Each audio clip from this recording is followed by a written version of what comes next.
예, 행복을 누리는 길 이런 제목으로 우리 열왕기하 4장 8절에서 17절까지 말씀 우리 함께 나누겠습니다. 사람들은 누구나 행복하기를 바라면서 행복을 추구하며 삽니다. 하지만 이 모든 사람들이 행복하기를 간절히 소원하지만 세상에서 자신 있게 자기가 행복하다, 나는 행복하다 이렇게 말하는 사람은 별로 없는 것 같습니다. 왜 그럴까요?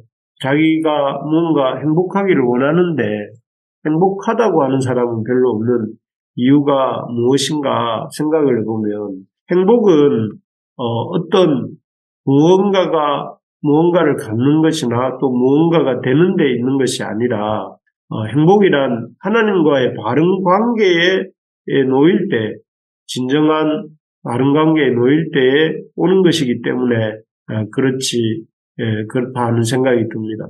그래서 바울 같은 사람을 보면 그는 노년에 감옥에 있었지 않습니까? 그리고 아무것도 없는 그런 상태였지만 자신의 상태를 기쁘다 이렇게 행복하다 이렇게 말을 합니다. 그 이유는 그가 어떤 것을 소유하거나 어떤 상태가 되어서가 아니라 하나님과의 바른 관계에 놓여 있었기 때문에 그렇게 말할 수 있었던 것이죠. 오늘 본문에 보면 하나님이 주시는 복을 제대로 누리고 있는 한 여인의 이야기가 나옵니다. 그녀는 참 이렇게 이 엘리사 앞에서 아주 이렇게 담담하게 자신의 삶에 만족함에 고백을 하고 있는데요. 참 어떻게 이 여인은 이렇게 지금 못지않게 다사다난했을 그 시대를 살면서 그 속에서도 참 행복하고 또 감사하면서 살 수 있었는가? 또 그 여인의 어떤 삶을 살펴보면서 우리도 함께 참 행복에 이르는 길이 무엇인가를 생각해 보려고 합니다. 본문에 나오는 이 여인이 행복을 누릴 수 있었던 이유는, 첫째는 남을 섬길 줄 아는 마음을 갖고 있었기 때문입니다. 8절에 보면 이 여인을 가리켜서 귀한 여인이다 이렇게 표현합니다. 한 귀한 여인이 그를 강권하여 이렇게 되어 있습니다. 이 여인은 당시 사회에서 귀한 여인이라고 불릴 만큼 상당한 지위를 또 가졌던 여인이었구나 하는 것을 보게 됩니다. 그런데 이렇게 상당한 지위를 가진 높은 또 귀한 여인임에도 불구하고 그녀는 어떤 자신이 가진 것을 가지고 다른 사람을 무시하면서 교만하거나 또 이렇게 허세를 부리지 않고 오히려 하나님의 사람 엘리사를 열심히 섬기고 있는 모습을 볼 수 있습니다. 그래서 어떻게 섬기는가 하면 엘리사가 이 지역이 수넴이었는데 수넴 지역을 지날 때마다 정성을 다해서 음식을 먹게 하고 또 엘리사를 위한 방을 만들어서 그가 그 안에 침상과 책상, 의자와 촛대까지 풀세트로 준비하여서 그 엘리사가 참 엘리사를 섬깁니다. 그래서 엘리사는 이 여인 덕분에 이 지역을 지날 때마다 그 방에 들러서 쉼을 누리고 또 먹을 좋은 것을 먹고 또 그러면서 말씀을 연구하고 또 기도하는 일에 전념하지 않았나 싶습니다. 참 이런 자신의 어떤 소유를 가지고 하나님의 사람 섬기는 이런 모습은 참 아름다운 모습입니다. 그래서 아마도 엘리사는 힘들고 지치는 사역 중에도 수넴을 지나면 참 큰 힘을 얻고 하나님의 위로를 받았을 것 같습니다. 사실 그 당시가 극심한 바알 숭배 시대지 않습니까? 그런 시대 속에서, 그런 아합의 시대 속에서 이 하나님의 선지자로 살아가는 삶은 결코 쉬운 삶이 아니었을 것이고 또 아무도 이렇게 선지자 엘리사를 이렇게 알아주지 않았을 것입니다. 그래서 참 보면 어제 보았던 이 두 아들과 젊은 아내를 두고 일찍 일찍 주님께로 간 그 선지자가 나오지 않습니까? 우리가 보지 않았습니까? 그런 걸 보면 참 어렵고 힘든 시대인데, 참 그런 선지자로 살아가기 어렵고 힘든 시대인데, 그런 참 선지자를 정성껏 참 섬기고 또 그렇게 좋은 음식으로 대접하는 이런 모습이야말로 참 귀한 마음이다 하는 생각이 듭니다. 참 이런 것들을 보면서 하나님이 이 여인의 참 그런 헌신을 기뻐 받으시고 동시에 이런 마음, 그녀의 마음 속에 하나님 주시는 평안이 행복이 있었던 것입니다.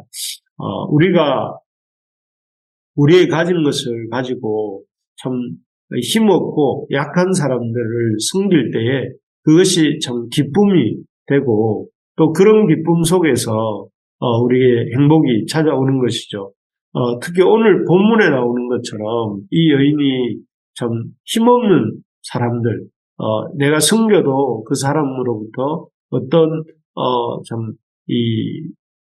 그런 대가도 받을 수 없는 이 시대로 치면 하나님의 사역자들을 섬기는 일이 그런 일이었던 것 같은데 그런 일에 참 애써서 앞장서서 나서는 이 여인의 모습이 바로 우리에게 행복에 이르는 길은 다른 먼 곳에 있는 것이 아니라 약한 자들 또 하나님의 백성들 하나님의 사람을 섬기는 데서 온다 하는 것을 우리가 기억하고 우리의 가진 것으로 우리의 이웃들을 섬기는 우리가 되기를 간절히 소망합니다. 두 번째로 이렇게 보면 이 여인이 하나님이 주시는 행복을 누릴 수 있었던 것은 이 자족하고 감사할 줄 아는 마음 때문이었습니다. 이 여인의 섬세한 배려와 또 섬김에 감동한 엘리사 선지자가 이 여인에게 이 13절에 보면 묻습니다. 내가 이같이 우리를 위하여 세심한 배려를 하는도다. 내가 너를 위하여 무엇을 하랴? 왕에게나 사령관에게 구할 것이 있느냐? 이렇게 묻습니다. 그 성경과 헌신이 너무 귀하기 때문에 뭔가라도 해주고 싶은 마음이 엘리사 선지자에게 있었던 것 같습니다. 그래서 엘리사 선지자가 방금 읽은 것처럼 물었는데요. 여인의 대답이 이렇습니다. 나는 내 백성 중에 거주하나이다. 약간 동문서답 같은 이런 느낌의 말이죠. 그런데 이 말 속에는 참 두 가지 정도의 의미가 있지 않나 싶습니다. 첫째는 내가 내 백성 중에 거주하나이다. 즉 이 상태, 내가 내 백성 중에 평안히 거주하고 있는 이 상태에 나는 만족합니다. 더 필요한 것이 없습니다. 이런 의미가 있는 것 같습니다. 그래서 참 자족하고 있는 내가 지금 현재 이 백성 중에 거주하고 있는 이 상태로 나는 만족합니다. 이런 의미가 있는 것입니다. 두 번째로는 이 말 속에는 나는 내 백성 중에 거주합니다. 라고 말을 하는 것은 참 내가 내 백성들과 함께 살 수 있을 만큼 내 백성들을 거느리고 내 사람들을 거느리고 살 수 있을 만큼 이렇게 부족한 것이 없습니다. 상당한 부가 그녀에게 있었던 것이죠. 상당히 많은 자기 사람들을 거느리고 살 만큼 여유가 있었던 것을 말하고 있는 것입니다. 그래서 참 이 하나는 지금 현재 생활에 자족하고 또 지금 이 삶 속에 나는 이 사람들을 자기 사람들 하인들을 거느리고 살 만큼 나는 여유가 있습니다. 이런 그래서 고백을 하고 있는 것이죠. 참 대부분의 사람들은 좀 재산이 있고 가진 것이 있고 소유도 있고 높은 지위에 있더라도 거기에 만족하지 못합니다. 그래서 높은 지위를 받고 또 많은 재산을 가지고 있는 사람도 끝없이 더 많은 지위, 더 많은 재산을 소유하려고 힘을 쓰지요. 하지만 이 수넴 여인은 이 고백 속에서 보는 것처럼 이 자기의 형편에 자족하고 또 그것으로 인해서 감사하는 그런 마음을 갖고 있었던 것입니다. 그래서 그 시대의 어떤 다른 여인들과는 달리 자기의 소유를 가지고 다른 사람들을 돕는 일을 하고 있었던 것이죠. 이런 마음이야말로 하나님께 주시는 행복이 깃드는 그런 마음이라 할 것입니다. 참 자기의 가진 것을 자족하고 또 자기가 가진 것을 감사하는 마음, 그런 마음이죠. 아는 게 아니라 시작하면서 언급했던 바울 사도는 감옥에서 기뻐하지 않습니까? 그가 감옥에서도 기뻐할 수 있던 이유가 무엇입니까? 자족하는 마음 때문이었습니다. 빌립보서 4장 11절에 보면 내가 범사에 자족하기를 배웠다. 이렇게 말을 하면서 자기가 가난함에도 처하고 부함에도 처해봤고 또 여러 가지 경우에 처했지만 나는 그것을 통해서 자족하기를 배웠기 때문에 뭐라고 고백을 합니까? 우리가 잘 아는 내게 능력 주시는 자 안에서 내가 모든 것을 할 수 있다는 빌립보 4장 13절에 고백이 나옵니다. 거기도 보면 이 바울의 그런 기쁨과 또 바울의 감사의 원인이 바로 하나님이 주시는 것들에 대해서 자족하는 마음에 있었던 것을 보게 됩니다. 바로 행복하게 사는 길은 다른 길이 아니라 우리에게 주신 것에 대해서 만족하고 또 그것을 감사하면서 그 가운데 참 내가 부족한 것 또 내게 없는 것으로 불평하기보다 참 내게 있는 것으로 감사하고 또 기뻐할 때에 그것이야말로 하나님을 섬기고 참 하나님이 주신 평안을 누리는 길이 된다 할 것입니다. 우리가 어떤 형편에 있든지 그 형편 가운데서 자족하고 감사할 수 있는 사람이 되기를 주님의 이름으로 축복합니다. 끝으로 이 여인이 행복을 누릴 수 있었던 길은 무엇보다 약한 자들을 섬기고 또 자족과 감사의 마음이 있었기 때문이기도 하지만 동시에 그녀에게도 참 이 아픔이 있었기 때문에 아이러니하지만 그녀에게 아픔이 있었기 때문에 오히려 행복을 누릴 수 있었다 하는 것입니다.